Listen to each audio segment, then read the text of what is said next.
warahmatullahi wabarakatuh. Nama saya Abina Mercy Zalika, NPM 2121020125.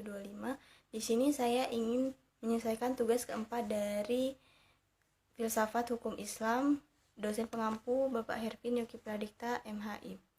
Di sini saya akan menjelaskan tentang sifat dan karakteristik hukum Islam. Nomor satu yaitu sempurna. Sempurna artinya utuh, lengkap segalanya. Kesempurnaan hukum Islam dapat dilihat dengan diturunkan syariat Islam dalam bentuk apapun yang umum dan mengglobal permasalahannya, kecuali hal-hal yang bersifat langgeng. Nas memuat prinsip-prinsip hukum terperinci, konkret, dan teknis. Misalnya masalah peribadatan, perkawinan, perceraian, dan warisan diterangkan secara terperinci. Syariat Islam juga dapat diterima di semua tempat dan di setiap saat. Juga diharapkan hukum Islam dapat berlaku sepanjang masa. Yang kedua adalah elastis. Elastis yaitu mudah diubah bentuknya dan mudah kembali ke bentuk asal, lentur dan luwes. Keelastisannya mencakup di segala bidang kehidupan manusia, baik jasmani maupun rohani, baik mengenai hubungan manusia dengan Tuhannya maupun hubungan interaksi sama manusia. Juga tuntunan mengenai kehidupan manusia di dunia dan di akhirat. Hukum Islam memerhatikan segala aspek kehidupan manusia, baik di bidang muamalah, ibadah, jinayah, siasah, dan bidang-bidang lainnya. Namun segala aturan yang diatur oleh hukum Islam itu tidak berarti pula menjadikan hukum Islam memiliki dogma yang kaku atau beku, keras dan memaksa.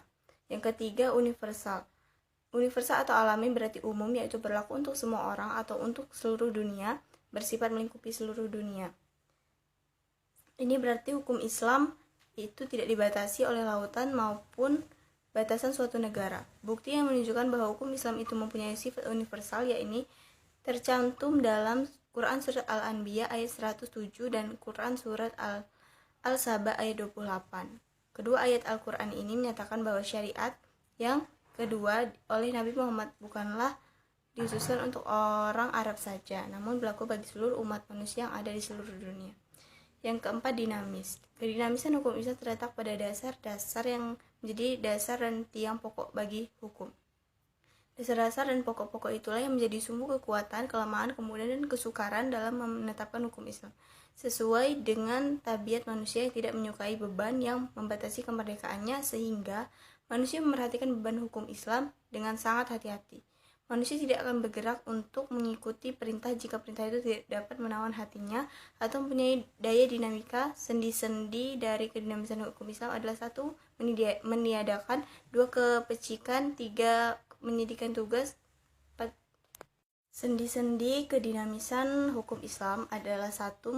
Meniadakan kepecikan, 2. Menyediakan tugas, 3. Mensyariatkan hukum dengan cara berangsur-angsur, 4. Memperhatikan kemaslahatan manusia, dan 5. Mewujudkan keadilan yang merata.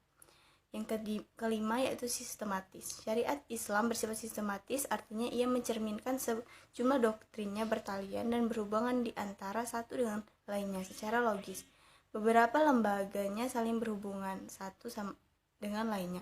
Perintah sholat di dalam Al-Quran selalu diiringi dengan perintah menunaikan zakat. Demikian pula dengan lembaganya. Pengadilan dalam Islam tidak akan memberikan hukum potong tangan bagi pencuri bila keadaan masyarakat sedang kacau dan terjadi kelaparan. Tidak akan memberikan hukuman rajam bagi pezina dan kebiasaan berpakaian yang belum diterapkan sebagaimana yang dikehendakkan oleh hukum Islam itu sendiri. Hukum Islam dengan lembaganya demikian saling berhubungan satu sama lainnya. Hukum Islam tidak akan bisa dilaksanakan apabila diterapkan sebagian dan ditinggalkan sebagian lainnya. Yang keenam yaitu hukum Islam bersifat ta'abudi dan ta'akuli. 1. Ta'abudi itu adalah suatu bentuk ibadah yang tujuan utamanya untuk mendekati diri kepada Allah, yakni beriman kepadanya dan segala konsekuensinya berupa ibadah yang mengandung sifat ta'abudi murni. Artinya, ide dan konsep yang tergandung di dalamnya tidak dapat dinar atau supranasional. Manusia harus menerima apa saja yang telah ditetapkan oleh syariat. Yang kedua, ta'akuli berbentuk dalam bidang muamalah.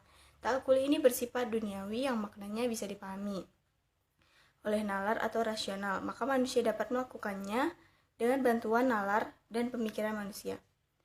Ilat dari muamalah yang bersifat ta'akuli dapat dirasionalkan dengan melihat ada maslahat atau mudorot yang terkandung di dalamnya. Sesuatu dilarang karena ada kemudorotan di dalamnya dan diperintahkan karena ada maslahat di dalamnya.